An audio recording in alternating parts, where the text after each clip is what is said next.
வணக்கம், நான் உங்களுடைய சரவணகுமார் ஐஆர்எஸ்.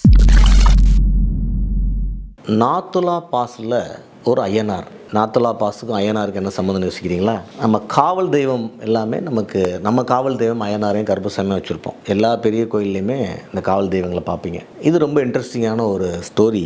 பாபா ஹர்பஜன் சிங் அப்படிங்கிற ஒரு ஸ்டோரி. இவருடைய ஒரு கோயில் வந்து நாத்துலா பாஸ் இருக்குது. இந்த நாத்துலா பாஸ் எங்கே இருக்குன்னா சிக்கிம் மேலே சைனாவுடைய பார்டரில் இருக்குது. ஓல்டு சில்க் ரூட்னு சொல்லுவோம். சைனாவிலேருந்து இந்தியா வழியாக அரேபியா வரைக்கும் போன ஒரு ஓல்டு சில்க் ரூட்டில் மிக முக்கியமான ஒரு கனெக்டிங் பாயிண்ட் இது. ரெண்டாவது, ஒரு 14,000 ஃபீட்டில் இருக்கிற மார்க்கெட். அங்கே ஒரு மார்க்கெட் உண்டு, சம்மரில் ஒரு மார்க்கெட் உண்டு.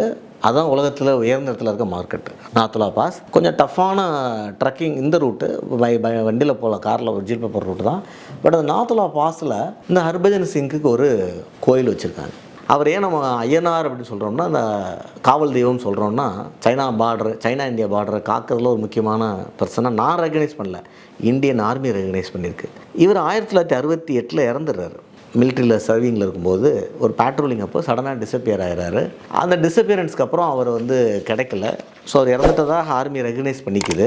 ஆனால் அவருடைய பென்ஷன் பெனிஃபிட், மற்ற எல்லா சேலரி பெனிஃபிட்ஸ், அவருக்குரிய மரியாதையெல்லாம் கொடுத்துட்ருக்காங்க. ஏன்னா அவர் இறந்ததுக்கப்புறம் அந்த பாடியில் ட்ரேஸ் பண்ண முடியல. சடனாக நிறைய சோல்ஜர்ஸ், அங்கே இருக்கிற பேட்ரோலிங்கில் இருக்கிற சோல்ஜர்ஸோடைய தூக்கத்தில் கனவுகளில் வந்து இந்தமாரி ஒருத்தவங்க உள்ளே வராங்க, பார்டரில் ஒரு சைனீஸ் 4 பேர் அங்கே வந்திருக்கானுங்க அப்படின்னா இவங்க போய் பார்த்தா வெரிஃபை பண்ணால் அங்கே உண்மை இருக்குது. உண்மையிலே அங்கே இன்ஃபில்ட்ரேஷன் இருக்குது. ஸோ ஒரு மேலே இருந்த ரேடார் ரேஞ்சுக்கு எங்கெல்லாம் வந்து இந்த மாதிரியான விஷயம் நடக்க போதோ அதை முன்னாடி சொல்ல ஆரம்பிக்கிறார். இது யாரோட கனவுல வருது. கனவுல வந்தோடனே அவங்க போய் வெரிஃபை பண்ணுறாங்க. இது கன்ஃபார்ம் ஆனோன்னா, என்னடா அது ஒரு மேஜிக்காக இருந்தாலும், ஒரு மிஸ்டிக்காக இருந்தாலும், ஒரு சயின்ஸுக்கு பியாண்டாக இருந்தாலும், அதில் ஒரு கன்சிஸ்டன்சியை பார்த்தோன்னா ஒரு இந்தியன் சோல்ஜர்ஸ்க்கு அவர் மேலே ஒரு பெரிய மரியாதை வருது. அப்போ அவங்க ஒரு கோயில் கட்டுறாங்க. இது ஆச்சரியமாக என்னென்னா, சைனீஸ் சோல்ஜருமே அவர் ஒத்துக்கிறான் அந்த கன்சிஸ்டன்சியை. இப்போ அவங்களுமே விசிட் பண்ணுறாங்க.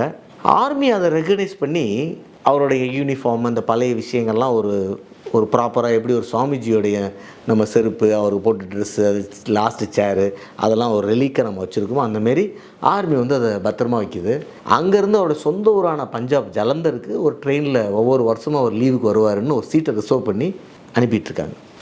ஸோ இன்றைக்கி இப்போ சைனாவுக்கு இந்தியாவுக்கு ஏகப்பட்ட பஞ்சாயத்து அந்த காலத்தில் நடந்துகிட்ருக்கு. அருணாச்சல் பிரதேஷ் பார்டரு, இந்த பக்கம் காரகோரம் பார்டரு, இந்த நாத்துலா பாஸ் சிக்கிம் பார்டரு.